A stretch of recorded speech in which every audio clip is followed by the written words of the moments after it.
चना चबेना पगहा पैना अपैना अपैना मड़ई और मचान। चना चबेना पगहा पैना अपैना अपैना मड़ई और मचान। ई जिंदगी कब तक चली भैया हो,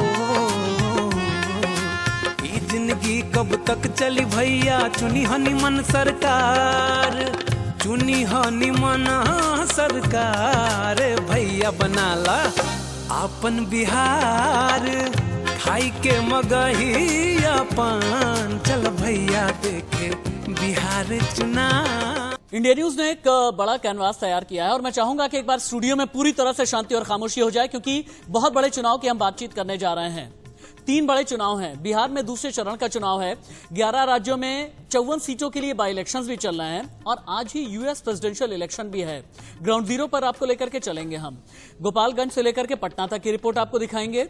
भोपाल से लेकर के बाकी और जितने भी राज्य हैं, यानी एमपी के अलावा बाकी जो और 10 राज्य हैं जहां पर बाई इलेक्शन चल रहे हैं, वहां की रिपोर्ट आपको दिखाएंगे। बड़ी बात यह है कि न्यूयॉर्क के टाइम्स स्क्वायर से भी रिपोर्ट हमारी तैयार है, वहां भी आपको लेकर के चलेंगे। मेरे चीफ पॉलिटिकल एडिटर, मेरे सीनियर कोलीग मनीष अवस्थी मेरे साथ रहेंगे। लेकिन 9 बजे के बुलेटिन की शुरुआत बड़ी खबर से करते हैं। बिहार में दूसरे चरण का मतदान है जारी। पटना में सुबह 8 बजे तक लगभग 4% मतदान हुआ है, 4.01% मतदान हुआ है। तो बिहार में दूसरे चरण के लिए वोटिंग जारी है। पूर्वी चंपारण, पश्चिमी चंपारण, सीतामढ़ी, शिवहर, समस्तीपुर, बेगूसराय, खगड़िया, भागलपुर, नालंदा, पटना जिले की जितनी भी विधानसभा सीटें हैं, दरभंगा, मुजफ्फरपुर, गोपालगंज, सिवान, सारण, वैशाली, हर जगह की एक-एक रिपोर्ट सिर्फ और सिर्फ इंडिया न्यूज आप तक पहुंचा रहा है। 17 जिले, 94 सीटें, 94 सीटों पर वोटिंग को लेकर के। और देखें 8 तस्वीरों के जरिए आपको हम दिखा रहे हैं। पटना, राजेंद्र नगर, वैशाली, हाजीपुर, सीतामढ़ी, राघोपुर, खगड़िया, छपरा। पटना जहां से नित्यानंद राय की साख जो है दांव पर लगी हुई है। वैशाली जो कि कर्म क्षेत्र कहा जाता है नित्यानंद राय का, जो कि केंद्रीय मंत्री हैं। हाजीपुर जो कि कर्मभूमि, कर्मस्थली कही जाती है रामविलास पासवान की।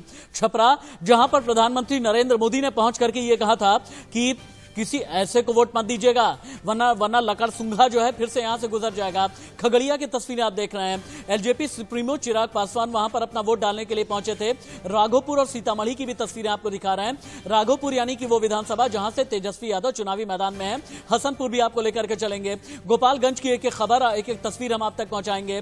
तो जो सीटें हैं जहां पर दूसरा चरण शामिल है, इनमें पटना, राजेंद्र नगर, वैशाली, हाजीपुर, सीतामढ़ी, राघोपुर, खगड़िया, छपरा की तस्वीरें अभी आप देख पा रहे हैं। लेकिन एक-एक खबर, एक-एक रिपोर्ट आप तक पहुंचाना हमारी जिम्मेदारी है। लालू प्रसाद यादव के छोटे भाई से बात की है इंडिया न्यूज संवाददाता राकेश कुमार सिंह ने। देखें। के छोटे भाई सुखदेव यादव हैं। सुखदेव जी, क्या उम्मीदें हैं इस बार? पूरे हमारा सरकार आ रहा बन रहा है, बनने जा रहा है। तो क्या तेजस्वी इस बार बनेंगे? एकदम बनेंगे। कितना सीट आप सोच रहे हैं? पूरा सीटें आ रहा है मेरा। लेकिन जंगल राज कर रहे हैं, विपक्ष कर रहे हैं कि जंगल राज से होगा। उसको कहने से होगा कि जनता हमारा भलाई करेगी। जनता साथ में है तो जनता, लेकिन बीजेपी ने तो ये लालू प्रसाद यादव और राबड़ी का तो पोस्टर तेजस्वी ने हटा दिया है। हटाया कहाँ है? सब गया। नहीं हटाया, नहीं गया, नहीं है हमारे सब विपक्षी। तो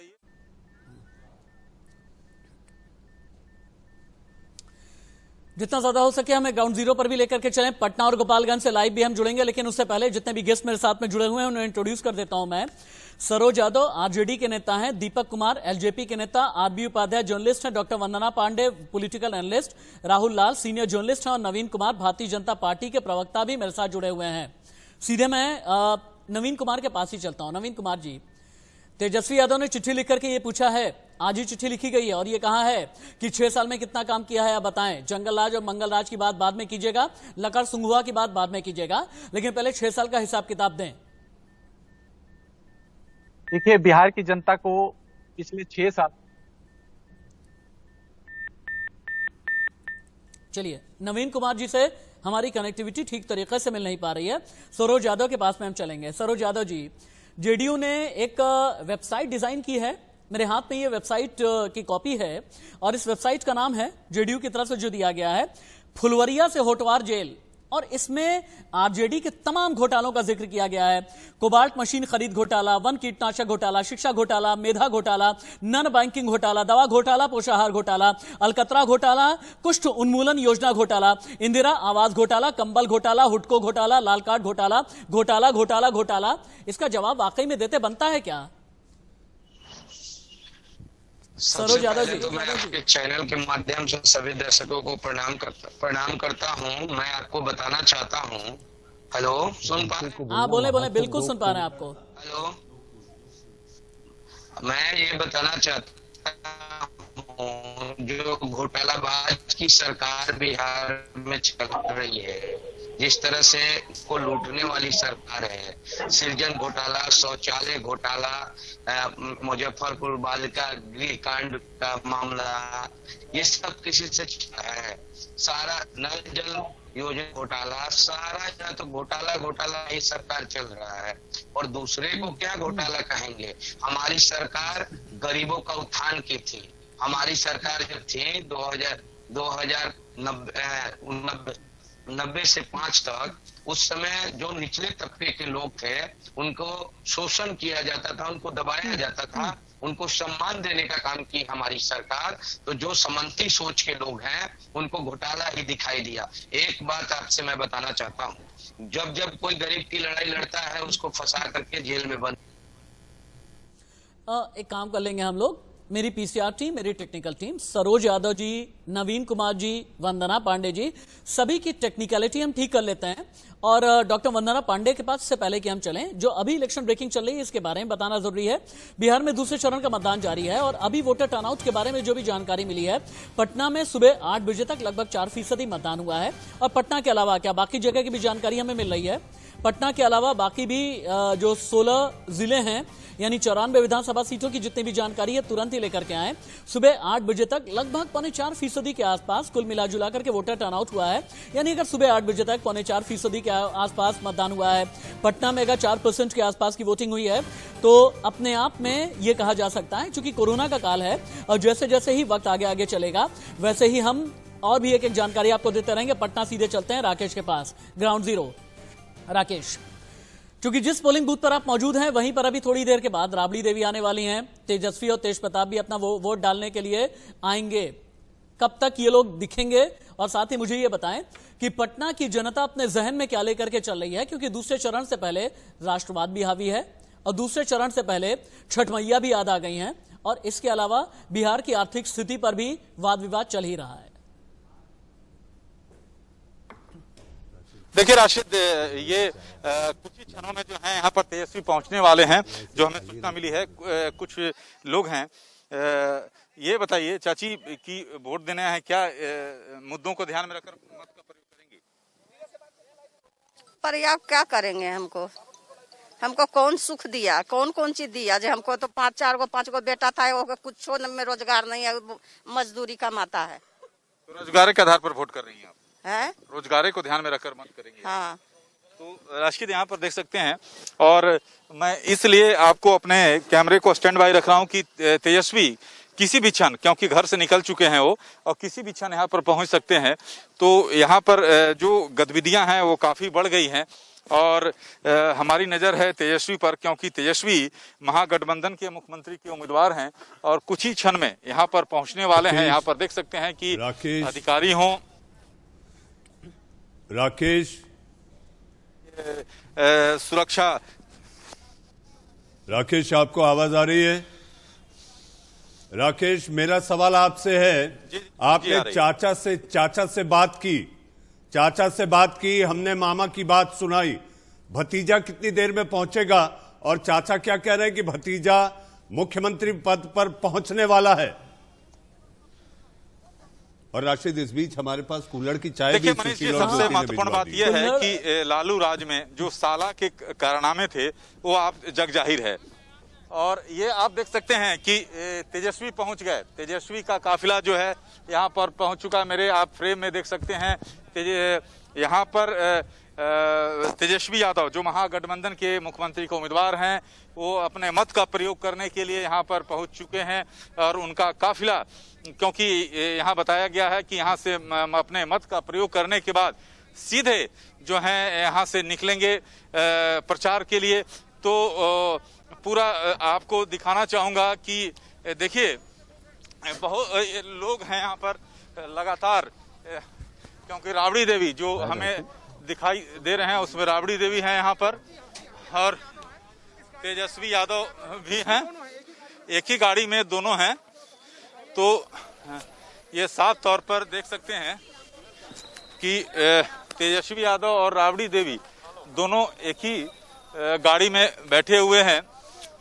तो साफ तौर पर ये यहाँ पर लगातार जो तेजस्वी यादव जो हैं प्रचार के लिए यहाँ से जाने वाले हैं। देखिए आप तेजस्वी यादव उतर गए यहाँ से काफिले से। तेजस्वी जी क्या दूसरे चरण के मतदान के लिए क्या तेजस्वी जी? अरे रुको ना यार, छटपटाने। तेजस्वी जी क्या कहेंगे दूसरे चरण का मतदान? अभी आके बात कर लेते हैं। क्या माहौल है? क्या माहौल है? आके बात कर लेते हैं।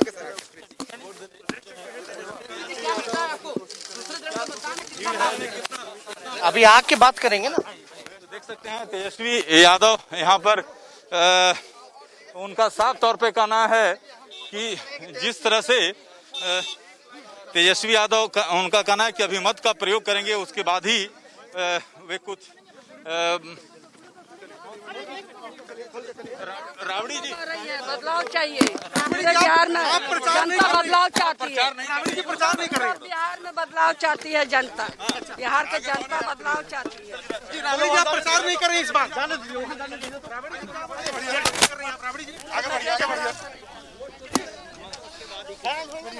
अच्छा देखिए किशोर राबड़ी जी, बेरोजगारी कितना बड़ा मुद्दा है? बहुत बड़ा, बहुत बड़ा, बहुत बड़ा, बहुत बड़ा, बहुत बड़ा। तेजस्वी इस बार क्या लगता है किस तरह से लोग पहुंच रहे हैं यहाँ पर तेजस्वी की रैली में? क्या लगता है?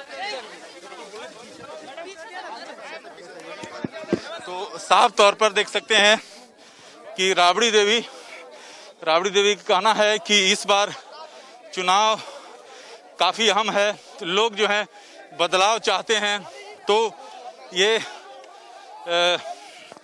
राबड़ी देवी यहाँ पहुंच चुकी हैं अपने मत का प्रयोग करने के लिए।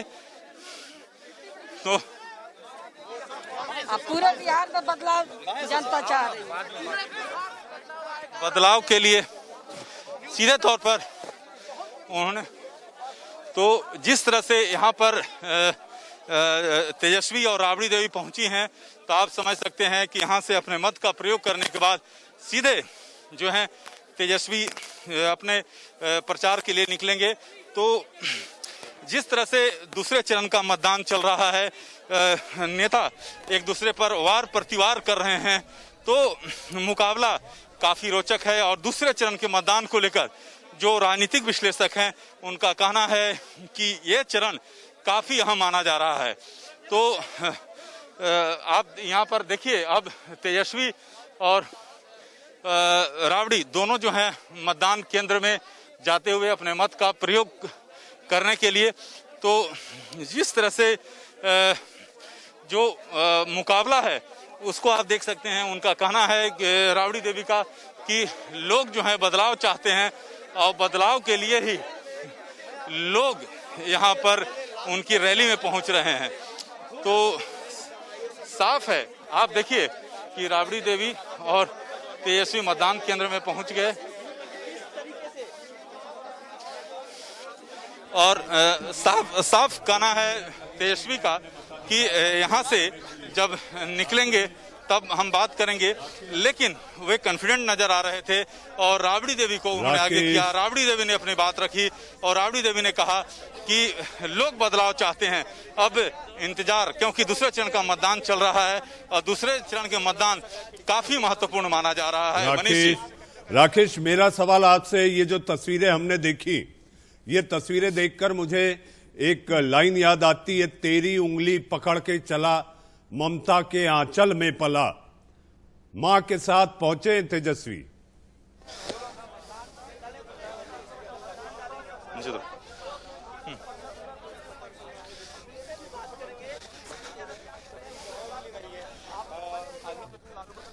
राकेश, आप मेरा सवाल नहीं सुन पाए। जो तस्वीरें आपने दिखाई मतदान केंद्र पर, जहां पर तेजस्वी जो कि मुख्यमंत्री के घोषित उम्मीदवार हैं, और जिस तरह से बदलाव की बात उनकी मां राबड़ी देवी ने की, तो एक तरफ संकल्प पत्र तो दूसरी तरफ बदलाव पत्र।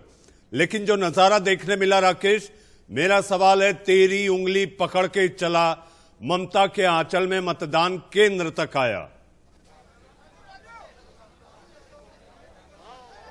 देखिए साफ मनीष जी, क्योंकि जिस तरह से पहले राबड़ी उतरती हैं अपने गाड़ी से, उसके बाद तेजस्वी उतरते हैं और तेजस्वी जो है माता को अपने कहते हैं कि साथ चलिए। लेकिन जब देखते हैं कि हम लोग मीडिया प्रश्न करने लगी, उसके बाद कुछ देर तक तो रहे, फिर उसके बाद वे हाथ पकड़ के अंदर मतदान केंद्र पर ले गए। और ये साफ है कि तेजस्वी जो आप पिछले चुनाव में और इस चुनाव में अंतर साफ दिख रहा है। पूरी तौर पर मैच्योर्ड, उनसे सीधे तौर पर कई सवाल किए गए, मुस्कुरा रहे थे गाड़ी में बैठकर, लेकिन उन्होंने कहा कि नहीं, अभी मतदान करने दीजिए, उसके बाद बात करेंगे। लेकिन इतना जरूर है कि पूरी तौर पर कैमरे पर क्या बोलना है क्या नहीं बोलना है, ये साफ तौर पर दिखा। और अंदर गाड़ी में बैठे रहे, जब उनसे मैं लगातार कोशिश किया कि आखिरकार, तो वे अंदर ही अंदर मुस्कुरा रहे थे। बोले कि आपका प्रश्न बहुत अच्छा है, लेकिन मैं जवाब बाद में दूंगा। राकेश, मैं चाहूंगा कि जब अभी तेजस्वी निकल करके आए ना, 2-3 सवाल आप जरूर कीजिएगा। डबल युवराज वाले बयान पर प्रधानमंत्री नरेंद्र मोदी, और इसके अलावा सुशील मोदी ने आज सुबह सुबह बहुत ही ज्यादा तल्ख ट्वीट किए हैं। मनीष जी, आप भी जरा सुनिएगा। सुशील मोदी लिखते हैं अपने ट्विटर पर, घोटाले के आरोपी पिताजी जेल में है, बेटा भी घोटाले के आरोप में फंसने के बाद बेल पर है। ये चले हैं बिहार में सरकार बनाने, नहीं चलेगा बिहार में फर्जीवाड़ा, फिर आएंगे नीतीश बाबू दोबारा।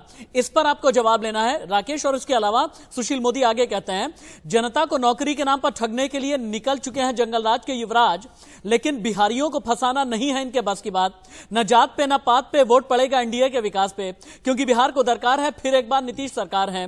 बिहार में विकास की बयार है, फिर से नीतीश कुमार हैं। इस तरह की बातें सुशील कुमार मोदी ने लिखी है। और सुशील कुमार मोदी ने और भी कई तंज कसे हैं और घेरने की कोशिश की है तेजस्वी को। उन्होंने ये कहा, माले जैसे वामपंथी संगठन को बिहार में पांव जमाने के लिए लालू जी के सुपुत्र जिस तरह पैरवी कर रहे हैं, इससे साफ साबित होता है कि वो फिर से बिहार में जंगल राज स्थापित करना चाहते हैं। दूसरा चरण जारी और सत्ता की है तैयारी। इन सभी खबरों के बीच तेजस्वी यादव और राबड़ी देवी दोनों ही ने अपना मतदान कर दिया है और यह भी कहा कि बिहार को चाहिए बदलाव। राबड़ी देवी, बिहार में बदलाव की गंगा बह रही है, यह कहना है राबड़ी देवी का। और इसके अलावा उनका यह भी कहना था कि बिहार बड़े बदलाव की तलाश में है। लोकतंत्र के पर्व में हिस्सा ले रहे हैं लोग और उन्हें बदलाव की लहर साफ दिख रही है, परिवर्तन की लहर बहने लगी है। बदलाव चाहिए, जो लहर जो बह रही है, जो बदलाव लोगों के मन में है। आज बिहार के लोग पढ़ाई, दवाई, कमाई, सिंचाई, महंगाई और सुनवाई और कार्रवाई वाली सरकार को चुनना चाहते हैं। मुझे पूरा भरोसा है कि लोकतंत्र में सब लोग अपने मतों का इस्तेमाल करके बदलाव जरूर करेंगे। प्रधानमंत्री को हम लोगों ने चिट्ठी लिखा है, सवाल जो है वो पूछे गए हैं और उम्मीद करते हैं कि प्रधानमंत्री उस चिट्ठी का जवाब या आज जो प्रचार में आ रहे हैं उन बिंदुओं पर वो अपनी बात को रखने का काम करेंगे। लेकिन आप सब लोग जानते हैं कि बिहार जो है विगत दिनों से बुरे दौर से गुजर रहा था। बाढ़ हो, कोरोना हो, मजदूरों की स्थिति हो, पलायन हो, सभी लोग जो हैं परेशान थे और मौजूदा जो सरकार है उससे लोग खफा है। इसलिए मैंने पहले भी कहा, पढ़ाई, कमाई, दवाई, सिंचाई, सुनवाई और कार्रवाई वाली बिहार को सरकार चाहिए। राशिद घर में 2 पूर्व मुख्यमंत्री, और ऐसे में अब खुद को मुख्यमंत्री घोषित साबित कर तेजस्वी ने मतदान के बाद जो बातचीत की वो हमने सुनी। लेकिन हां, प्रतापी तो जनता होगी, यानी कि मतदाता तय करेगा कि आखिर तेजस्वी जो कि ओजस्वी बोलने लगे हैं, उनका ओजस्वी भाषण कितना काम आया। दूसरे चरण में मुस्लिम वोटर्स का क्या रुझान है, बता रहे हैं हमारे सहयोगी राकेश कुमार सिंह। दूसरे चरण का मतदान लगातार जारी है। हमारे साथ कुछ वोटर्स हैं जो कि वोट देने यहाँ पर आए हैं। ये वेटनरी कॉलेज जो कि वीवीआईपी बूथ है। चाचा ये बताइए कि किन चीजों को ध्यान में रखकर अपने मत का प्रयोग करेंगे आप? एजेंडा क्या होगा? क्या बेरोजगारी है, महंगाई है, क्या मुद्दा है? असल एजेंडा महंगाई और बेरोजगारी है। सारे पूरी पब्लिक परेशान हो गई महंगाई से। हम लोग नीचे वर्ग के लोग बहुत परेशान हैं इससे, और क्षेत्रीय इलाका में तो लोग मर रहे हैं। इस पर सरकार का कोई ध्यान नहीं। इसी चीजों को ध्यान में रखकर अपने वोट का करेंगे? जी जी जी। आप बताइए किन चीजों को ध्यान में रखकर मत का प्रयोग करेंगे? हम लोग क्या करेंगे? माने किन चीजों को होना चाहिए वही होना चाहिए, और क्या। गरीब लोग भूख मर रहे हैं, बच्चे लोग तरपरा रहे हैं, रोजगारी सफर को सही ढंग से नहीं हो रहा, बच्चे अच्छे से परवरिश नहीं हो रहे, पढ़ाई नहीं हो रहा है बच्चे लोग को, और यही से परेशानी रहता है। और क्या, फैमिली में रोजगारी रहता तो अच्छा फैमिली चलता है। रोजगारी रहता तो अच्छा। तब सवर आमदनी रहेगा तब तो ना फैमिली अच्छा घर चलेगा ना, बाल बच्चे अच्छे चलेंगे ना। नहीं रहेगा तो क्या होगा? रोड पर मरेगा भूख से, प्यास से। लोग हंसेगा, अगले लोग कुछ हंसते हैं, कुछ लोग रोते हैं, देखो कितना गरीब है, उसका सवर ने कमा रहा है। यही सब परेशानी है, और क्या। साफ तौर पर देख सकते हैं कि लोग यहाँ पर मत का अपना प्रयोग करने आ रहे हैं, और उनकी राय है कि उनके सामने कई ऐसे मुद्दे हैं जिनके आधार पर वो अपने मत का प्रयोग करेंगे। Rakesh Kumar Singh, India news, Patna, Bihar. चूंकि राकेश कुमार सिंह की जो रिपोर्ट देख रहे थे आप ना, मुस्लिम वोटर्स ये बता रहे थे कि उनका मूड क्या है, उनके दिमाग में क्या चल रहा है, उनके जहन में क्या चल रहा है जब ये पोलिंग बूथ की तरफ जाते हैं। और बिहार में ये कहा जाता है कि लगभग 15 से 16% मुस्लिम वोटर जिनके साथ में चला जाता है, और बहुत बार MY समीकरण बना करके इसी समीकरण के साथ में लालू प्रसाद यादव ने 15 साल तक, यादव फैमिली ने 15 साल तक सत्ता सुख बिहार में भोगा है। एक बार संजीव कौशिक के पास में हमें जाना चाहिए, पॉलिटिकल एनालिस्ट हैं। संजीव कौशिक जी, आपको क्या लगता है, क्योंकि बिहार अभी भी जातियों में बटा हुआ है और जाति दिमाग में और जहन में चल रही होती है, मुस्लिम वोटर्स का रुझान अभी हमने दिखाया है। मुस्लिम वोटर जब पोलिंग बूथ की तरफ जा रहा होगा तो उसके दिमाग में, उसके जहन में क्या चलता होगा बिहार में? देखिए राशिद जी, सबसे बड़ी बात कि बिहार को या बिहार की राजनीति को आप जात जमात से अलग नहीं कर सकते। सबसे इसमें भी महत्वपूर्ण विषय ये है कि पिछले 15 वर्षों से भारतीय जनता पार्टी और जदयू की सरकार रही है, बीच में एक आध साल यदि राजद के गठबंधन को छोड़ दिया जाए तो। लेकिन इसमें ध्यान देने वाली बात यह है कि इस इलेक्शन में तकरीबन 3.5 करोड़ से ज्यादा युवा मतदाता है, जिसमें 11% से ज्यादा वो वोटर्स हैं जो पहली बार अपने मत का प्रयोग कर रहे हैं। इन्होंने जब से होश संभाला है, इन्होंने 15 सालों के इसी शासनकाल को देखा है, जिसमें इन्होंने देखा है होश संभालते कि दर्जनों चीनी मिलें बंद हो गई, लोग आज भी पढ़ने के लिए बाहर जाने के लिए बच्चे मजबूर हैं, पलायन कर रहे हैं लोग रोजगार के लिए। लॉकडाउन में किस तरह से बिहार के लोग भूखे पेट, खाली पैर और बेतहाशा अपने गांव की तरफ भागते हुए वो दृश्य जब याद आती है लोगों के जहन में, ये तमाम तरह की बातें हैं जो उनके दिमाग में एक परिवर्तन जरूरी है। क्योंकि उन लोगों के दिमाग में यही बात है कि किसी भी सूबे के दृश्य को बदलने के लिए, उसके कंडीशन को बदलने के लिए 5 साल, 10 साल, 15 साल काफी होते हैं। ठीक है, 15 वर्षों में आपने कुछ ऐसी चीजें की हैं जो मील का पत्थर साबित हुआ है, उसमें आप जोड़ लें यदि तो आपने सड़कें बेहतर बनाई है, आपने बिजली गांव तक पहुंचाई है, आपने पानी पहुंचाने का प्रयास किया है, ये सही है। लेकिन इतने से सूबे की खोई हुई प्रतिष्ठा वापस नहीं आ जा सकती। ये जो जंगल राज लगातार कहने की कोशिश करी जा रही थी कि पिछले 15 सालों इसके पहले 15 साल पहले जो जंगल राज था, उसका भय दिखा के आज कितने दिनों तक आप बिहार में शासन कर सकते हैं? आपने कितनी स्थितियां बेहतर की? क्या है ना, देखिए सुनिए मैं बताता हूं। राबड़ी देवी, तेजस्वी यादव और आप भी संजीव कौशिक जी परिवर्तन की लहर की बात करना है, लेकिन अगर किसी के जहन में ये चलता है ना कि परिवर्तन की लहर चलानी है तो उसके सामने विकल्प क्या होता है?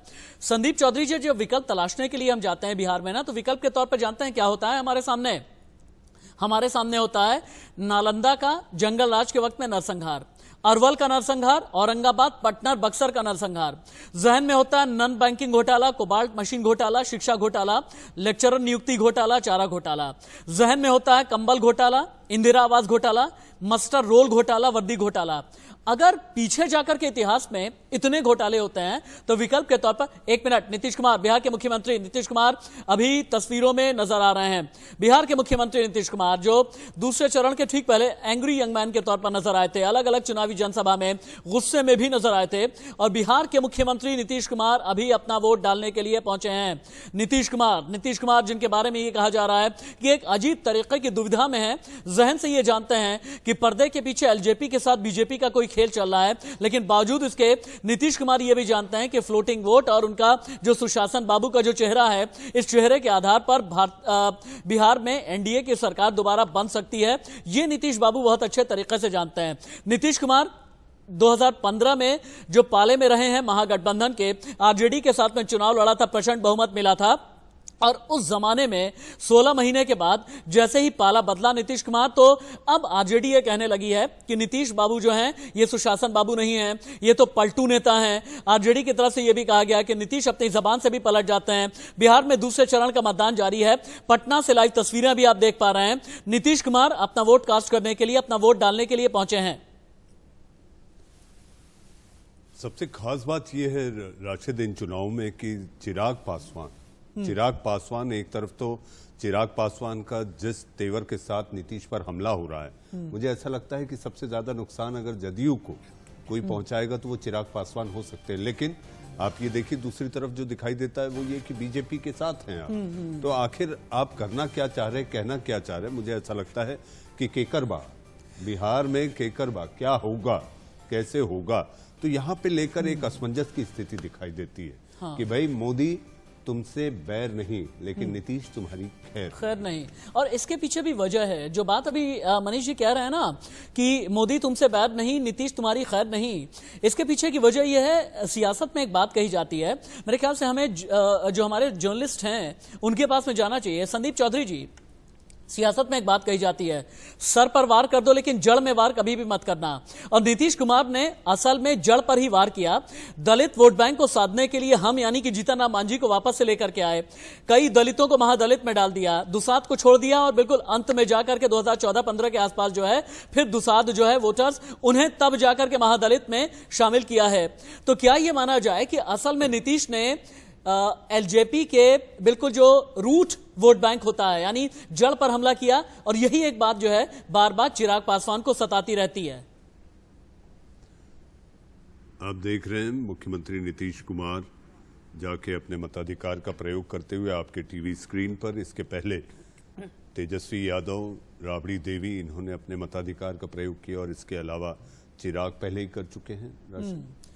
चिराग पहले कर चुके हैं। इसके अलावा फागू चौहान की भी तस्वीरें हमने आपको दिखाई, लेकिन नीतीश कुमार अभी नजर आ रहे हैं। और कहा यह जा रहा है कि नीतीश कुमार जैसे ही निकलेंगे, नीतीश ने हालांकि चेहरे पर मास्क लगाया हुआ है, हाँ देखिए नीतीश कुमार अपना वोट डालने के बाद निकल चुके हैं, मीडिया के कैमरों ने घेरा हुआ है, सवाल बार बार उनसे किए जा रहे हैं, लेकिन वोट डालने के बाद अपनी उंगली दिखाते हुए नीतीश कुमार, और नीतीश कुमार के बारे में कहते हैं कि अपनी मुस्कान के जरिए भी बहुत बार कई बातें कह जाते हैं नीतीश।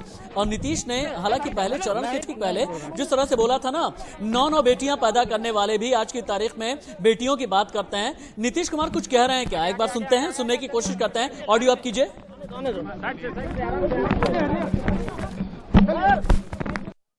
सर उंगली सर उंगली सर, अरे बाइट दे रहे हैं, क्या कहेंगे सर? अरे हटिए, बाइट दे रहे हैं, अरे बाइट दे रहे हैं, अरे बाइट। लोगों को मतदान करना चाहिए। संदीप उधर सर, एक बार दिखा दीजिए सर।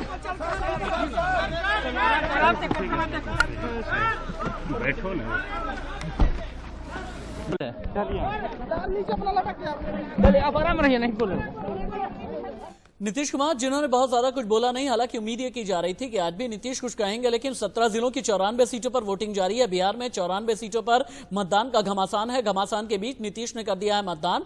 मतदान करने के बाद पोलिंग बूथ से निकल करके बिहार के मुख्यमंत्री नीतीश कुमार जा चुके हैं। हालांकि कुछ भी बोले नहीं, लेकिन हाँ अपनी वो उंगली उठा करके जरूर दिखाई जहां पर मार्क लगता है वोटिंग करने के बाद। तो मैं ये कह रहा था कि नीतीश कुमार के बारे में कहा जाता है कि असल में एलजेपी, रामविलास पासवान और चिराग पासवान की राजनीति की जड़ पर सीधे तौर पर नीतीश कुमार ने हमला किया था। और ये देखिए आप, नीतीश कुमार वोट डालने के बाद अपनी उंगली दिखाते हुए, हालांकि बहुत ज्यादा बात नहीं की है नीतीश कुमार ने, लेकिन क्या अब मीडिया के सवालों का जवाब दे रहे हैं? हाँ कुछ बोल रहे हैं नीतीश। ऑडियो आप करें, ऑडियो आप। राशिद, कुल मिला के देखा जाए कि इन पूरे चुनाव में, और आप देखिए कि नीतीश कुमार बहुत कम मीडिया से मुखातिब हुए हैं। हाँ। और बड़े सिलेक्टिव इंटरव्यू देते हैं। जैसे कि इन चुनावों में भी आपने देखा इक्का दुक्का लोगों से ही उन्होंने बात की है। तो मीडिया से बात करने में बचते हैं क्योंकि उन्हें पता है कि तीखे प्रहार आएंगे, तीखे बाण आएंगे, तो आखिर जवाब दें तो दे क्या। क्योंकि शराबबंदी को लेकर के सवाल किया जाएगा, कोरोना से आपने लड़ाई कैसे की इसको लेकर के सवाल किए जाएंगे, पुल अगर गिरे हैं आपके शासनकाल में तो ये पूछा जाएगा कि आपका ये सुशासन है, एनडीए का जोर है या महागठबंधन का शोर है, यही एक सवाल है। इसी सवाल के बीच सीएम नीतीश कुमार ने मतदान किया है और नीतीश कुमार ने यह कहा कि सभी को मतदान करना चाहिए। मेरे ख्याल से हमें 2 तस्वीरें टीवी स्क्रीन पर अगर हम उतार सकें, तेजस्वी का मतदान उतारे और नीतीश ने कैसे डाला है वोट, अगर 2 तस्वीरें एक साथ हम 2 विंडो में लेकर के आएंगे तो जनता के लिए समझना बहुत जरूरी है कि एक वो चेहरा जो कि आरजेडी की तरफ से मुख्यमंत्री पद का चेहरा है, दूसरा वो चेहरा जिन्होंने 15 साल शासन किया। 2 तस्वीरें हम आपको दिखा रहे हैं। तेजस्वी यादव अपनी मां के साथ पहुंचे हैं और नीतीश कुमार भी पहुंचे हैं अपना वोट कास्ट करने के लिए। बड़ी बात यह है कि दोनों ही, या यूं कहें कि जो भी तीनों बड़े नेता अभी नजर आ रहे हैं, इन तीनों ही नेता पटना में पोलिंग बूथ पर पहुंचे थे। 2 तस्वीरें हम दिखा रहे हैं। बिहार में दूसरे चरण का मतदान जारी है, 17 जिले 94 सीटें। लेकिन अगली ब्रेकिंग न्यूज, बड़ी खबर वोटिंग परसेंटेज को लेकर के आ रही है।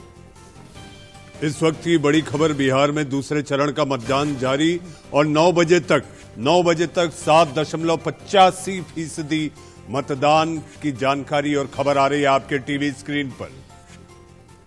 समस्तीपुर में 9.38% मतदान, पटना में 9 बजे तक 10% मतदान। राशिद, आपको लगता है कि इस बार जो मतदान होगा वो पहले चरण से ज्यादा होता दिखाई दे रहा है? मुझे ऐसा लग रहा है मनीष जी कि कोरोना का प्रभाव तो है, लेकिन इतना जरूर है कि 3 बजे तक काफी हद तक पिक्चर क्लियर हो जाएगी। 3 से 4 बजे के आसपास मूड काफी हद तक समझ में आ जाता है, क्योंकि तब तक जनता का निकलना बहुत ही ज्यादा हो जाता है। और सेकेंड हाफ में अमूमन हिंदुस्तान का यही ट्रेंड रहा है। अगर अलग अलग राज्यों में हम देखें और खासतौर से हिंदी बेल्ट में हम देखते हैं, सेकेंड हाफ में मतदान एकाएक बहुत तेजी के साथ में बढ़ने लगता है। लेकिन बिहार में दूसरे चरण का मतदान है जारी। लेकिन हाँ, 2 बयान हैं। एक बयान है जहां पर परिवर्तन की लहर है और अगला बयान यह कि सभी को मतदान करना चाहिए और उसके बाद की खामोशी है। संदीप चौधरी के पास शायद हमें जाना चाहिए। संदीप चौधरी जी, 2 बड़ी तस्वीरें हैं, 2 बड़ी खबर है। तेजस्वी यादव कह रहे हैं परिवर्तन की लहर है, लेकिन नीतीश कुमार कुछ भी कहे बिना वोटिंग करने के बाद चले गए। खामोशी बनाम परिवर्तन की लहर, क्या माना जाए? देखिए राशिद जी, मैं आपको बताऊं, मैं बिहार राजभवन में राज्यपाल के सलाहकार के रूप में काम करके आया हूं और मैंने काफी पहले से बिहार की चीजों को मॉनिटर किया है। ये तेजस्वी जी भी राजभवन आते थे, नीतीश जी भी राजभवन आते थे। तो तेजस्वी जी की एक चीज थी कि वो शुरू से मुझे पॉजिटिव लग रहा है। ये तैयारी आज की नहीं है जो बदलाव के लिए आपको नजर आती है, ये पिछले 5 साल से तैयारी कर रही थी। और जो कुछ पॉइंट्स हैं जिनको हमें ध्यान रखना पड़ेगा, जिनके लिए राबड़ी देवी जी ने कहा कि बिहार बदलाव चाहता है। आपने नोटिस किया होगा, राबड़ी देवी बहुत ज्यादा बोलती थी, कई बार गलत स्टेटमेंट भी देती थी, लेकिन आज की तारीख में लालू परिवार को नपा तुला बोलता है, शब्दों पे चयन करने में ध्यान रखते हैं। इसके साथ साथ नीतीश जी ने, जैसे आपने जिक्र किया था, चिराग पासवान को नजर करके, नाराज करके बहुत बड़ी गलती की है। इसके अलावा आप देखेंगे कि एक वोट बैंक था जो कभी लालू जी से छिटक कर नीतीश जी के पास चला गया था, क्योंकि उसके पीछे ये रीजन था कि एक टाइम मोदी जी और नीतीश जी आमने सामने थे। नीतीश जी के डीएनए में भी कमी बता दी गई थी, उनका डीएनए खराब बता दिया गया था। लेकिन आज की तारीख में आप देखते हैं कि वही नीतीश जी और मोदी जी एक साथ खड़े हैं। और जिस तरीके से आपने यादव और मुस्लिम वोट बैंक का जिक्र किया था, वही मुस्लिम वोट बैंक जो सीएए की वजह से भी नाराज है, एनआरसी की वजह से भी नाराज है, और तमाम ऐसी नाराजगियां हैं जो कभी नीतीश जी के साथ भी आ गया था, आज वो भी उनसे नाराज होकर कहीं न कहीं लालू जी के पक्ष में खड़ा है। तो कई ऐसे रीजन खड़े हो गए हैं। और जहाँ पर रोजगार की बात की जाती है, कोरोना की बात की जाती है, तो नीतीश जी पार्टी के पक्ष में बहुत कम चीजें हैं और विपक्ष में बहुत ज्यादा है, जिसका फायदा मिलता तेजस्वी यादव को दिखाई देता है। और इसके अलावा मैं आपको कुछ याद दिलाना चाहता हूं, जिस तरीके से तेजस्वी यादव एक युवा चेहरा है, आपने जगन मोहन रेड्डी को देखा, एक युवा चेहरा थे, लोगों ने पसंद किया उनकी बातों को। आपने कश्मीर में उमर अब्दुल्ला को देखा, जब युवा चेहरा को फेस बनाया तो वहाँ पे सरकार बनाई। आपने उत्तर प्रदेश में देखा, जब अखिलेश युवा चेहरा सामने आए तो लोगों ने उनका साथ दिया। आपने दिल्ली में देखा, एक नया और युवा चेहरा केजरीवाल सामने आया तो लोग उनके साथ खड़े हो गए। इसी तरीके से कहीं ना कहीं जो जोश है तेजस्वी यादव के अंदर, जो उनकी आप बॉडी लैंग्वेज में भी देख सकते हैं, वो इसी तरीके का है। और एक बहुत बड़ी चीज जो तेजस्वी यादव ने बिहार की राजनीति में और अपनी पार्टी में बदलाव किया, उन्होंने बाहुबलियों से दूरी बनाई, जो क्रिमिनल्स थे उनसे दूरी बनाई और पार्टी की और अपनी छवि को कहीं न कहीं बदलने का काम किया। इन सब चीजों की वजह से आज जनता और दूसरे नेता जो बोल रहे हैं कि बिहार की जनता बदलाव चाहती है। आप ये कह रहे हैं कि बाहुबलियों से दूरी बनाई, लेकिन रघुवंश बाबू तो बहुत नाराज हो गए थे। और अगर आपको ये लगता है ना कि एक युवा चेहरे के तौर पर स्वीकार्यता है या फिर नहीं, ये तो ग्राउंड जीरो पर जाकर के ही पता चलेगा। लेकिन 3 तस्वीरें हम आपको दिखा रहे हैं और तीनों ही तस्वीरें ऐसी हैं ना जो बहुत एम्बिशियस चेहरे हैं। और शुरुआती जो 2 चेहरे हैं वो तो बहुत ही ज्यादा एम्बिशियस हैं और युवा हैं। एक तरफ खगड़िया में जब अपना वोट कास्ट करने के लिए चिराग पासवान एलजेपी सुप्रीमो पहुंचे थे, बीच में जो तस्वीर आपको नजर आ रही है, तेजस्वी यादव अपनी मां राबड़ी देवी के साथ पहुंचे थे। और तीसरी तस्वीर है बिहार के मुख्यमंत्री नीतीश कुमार की। हालांकि बिहार के मुख्यमंत्री ने बहुत ज्यादा कुछ नहीं बोला, लेकिन तेजस्वी यादव और मां राबड़ी देवी दोनों ने ही ये कहा कि परिवर्तन की लहर, परिवर्तन की बयार बह रही है। लेकिन हाँ, इतना जरूर है कि संदीप चौधरी ये कहते हैं कि एक स्वीकार्यता यंग चेहरे के तौर पर है। लेकिन और भी पॉलिटिकल एनालिस्ट हैं हमारे साथ में, राहुल लाल भी हमारे साथ में हैं, सीनियर जर्नलिस्ट, उनके पास भी चलते हैं। राहुल लाल, क्या वाकई में तेजस्वी यादव में इतनी स्वीकार्यता है? वो तेजस्वी यादव जिनके बारे में ये कहा जा रहा है कि 8वीं पास है 9वीं फेल है, वो तेजस्वी यादव जिनके साथ में ये कहा जा रहा है कि 15 साल के जंगल राज की विरासत है, वो तेजस्वी यादव जिनके साथ में ये कहा जा रहा है कि घोटालों की एक ऐसी विरासत है, और वो तेजस्वी यादव जिनके बारे में ये कहा जा रहा है कि सिर्फ और सिर्फ जिनकी पार्टी ने हमेशा ही समीकरण बनाए हैं, गढ़े हैं, रचे हैं, कभी MY समीकरण, कभी MYY समीकरण, कभी भूरा बाल साफ करने जैसी चीजें अपनी जबान पर आ जाना, कभी ये कह देना कि जब मेरे पिता की यहां पर सरकार हुआ करती थी उस जमाने में बाबू साहब नजरें नीचे करके चला करते थे। इसको हटा। राशिद जी, देखिए, जो बिहार का चुनाव है उसमें तेजस्वी यादव ने अपनी स्वीकार्यता को बढ़ाने के लिए कई बड़े प्रयास किए हैं। उन्होंने सबसे पहले तो पिछले 15 वर्ष के शासनकाल को लेके जो छवि उनकी खराब की जा रही थी या उनकी पार्टी की जो छवि खराब हो रही थी, उसको लेके सबसे पहले तो उन्होंने माफी मांग ली कि अगर उस समय के पीरियड में आपको कोई भी गड़बड़ी या कोई भी चीज महसूस हो रही है तो उसके लिए माफ कर दीजिए हमें। दूसरा चीज कि आप देखेंगे जब आरजेडी का पोस्टर देखेंगे तो आरजेडी के पोस्टर में आपको केवल और केवल तेजस्वी यादव नजर आते हैं, बाकी कोई नजर नहीं आता, यानी कि बिल्कुल एक युवा चेहरा के रूप में वो नजर आ रहे हैं। वहां बिहार की जो सबसे बड़ी समस्या है, जैसा कि हम लोगों ने देखा लॉकडाउन के बीच में, कि अप्रवासी लोग पूरे देश भर में हर जगह फैले हुए हैं, यानी वहां पे रोजगार के कोई साधन नहीं है। स्वयं मुख्यमंत्री महोदय ने कहा भी, नीतीश कुमार ने, कि वहां पे समुद्र नहीं है इसलिए वो उद्योग नहीं लगा सकते हैं। तो इन सब चीजों को उन्होंने काफी जम के भुनाया। और आज के डेट में कोई माने या ना माने, बेरोजगारी बिहार के चुनाव का सबसे बड़ा मुद्दा है। तो उन्होंने उस सबसे बड़े मुद्दे को काफी प्रभावशाली ढंग से लिया।